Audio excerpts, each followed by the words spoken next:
Hi, welcome to this video tutorial of Wi-Fi module.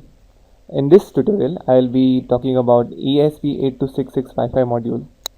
So let us see what is the module. A brief introduction.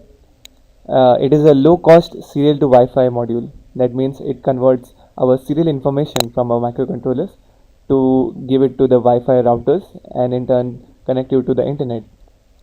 So to communicate with the microcontrollers, it uses 9600 baud rate. Then about the module, it is a self-contained SoC with integrated TCP/IP protocol stack. That means it is a system on chip, designed as a system on chip. Then it uses TCP/IP protocol to communicate to the web server for internet purposes. Then it comes with pre-programmed with an 80 command set firmware. It simply means that using 80 commands we can communicate to the firmware and extract whatever information we want it from the module and whatever we want the module to do over the internet. So this is the module, how the module looks like. This is the antenna patch and these are the pinouts which we can like mount on our boards, PCBs, and this is the chip that does all the processing of the ESP8266 module. This is a similar block diagram of the ESP8266 module. Here we have in detail the pinouts of the module. So this is the VCC and this is the ground pin. Together they give the power to the ESP8266 module. Actually, ESP8266 module works on 3.3 volts. So here the VCC doesn't mean 5 volts, but it's 3.3 volts. Then we have the reset pin that whenever is put on low, it simply resets the ESP8266 module. Then we have the CHPD, that means it enables the chip. So if we put it high, then the ESP8266 is enabled, otherwise it's disabled. Then we have RxD and TxD pins. Together they perform the serial communication with the microcontroller or any other controllers that are connected to the ESP8266 module. Then we have the GPIO 0 and GPIO 2 pins. Actually these are not used in our projects, so I will not be talking much about them. So now let us proceed with the features of the ESP8266 module. Now it is based on 802.11 BGN IEEE standard. That means simply it works on the Wi-Fi frequency band.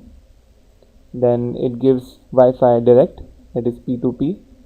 P2P means actually peer-to-peer communication, which is a decentralized communication model in which each party has the same capabilities and either party can initiate the communication itself. Then also we have the soft AP. Now soft AP is actually a software enabled access point. In this, a software enables a computer or the microcontroller which was not specifically made to be a router, but it like using the software it converts it into a wireless access point. Then we have integrated TCP/IP protocol stack. We had talked about it, that using the TCP/IP protocols it communicates with the web server. Then we have the integrated TR switch. Now TR switch is actually a transmit receive switch which gives alternatively the access to the antenna for the transmit and receive sections of the ESP8266 module.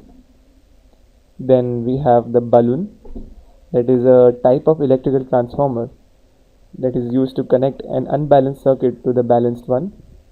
For the purposes of communication, it's used over here.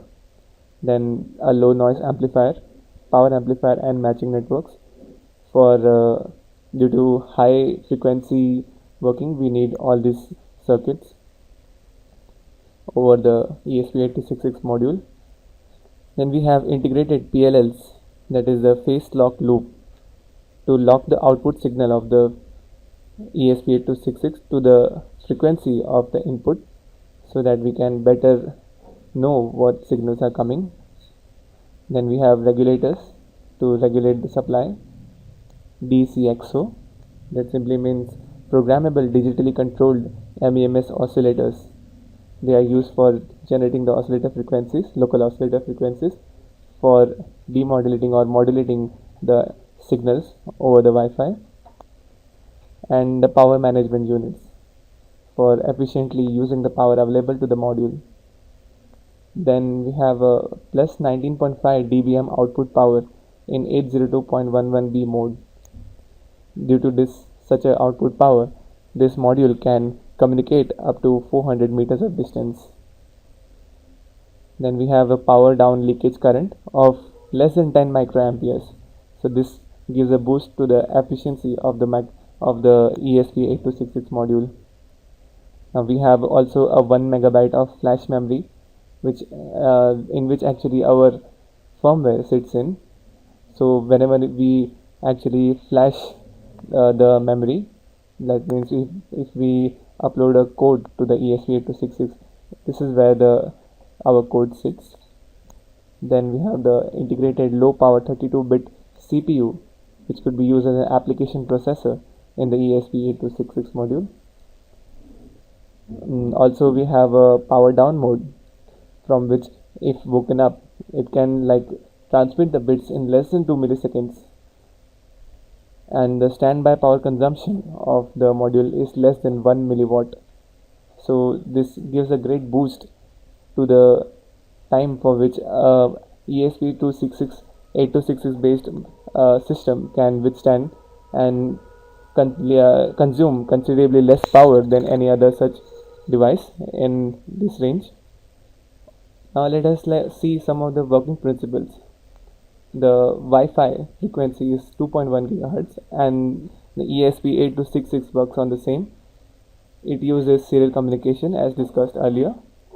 Then due to this we can have our system connected to the ESP8266, and in this way the communication through the communication our system can be connected to the web, and this is called the Internet of Things. We have our system and connected to the ESP8266, the ESP8266 communicates to the web server to and fro, and because of this we have our system live on the internet. So in this way the ESP8266 module works. Thank you.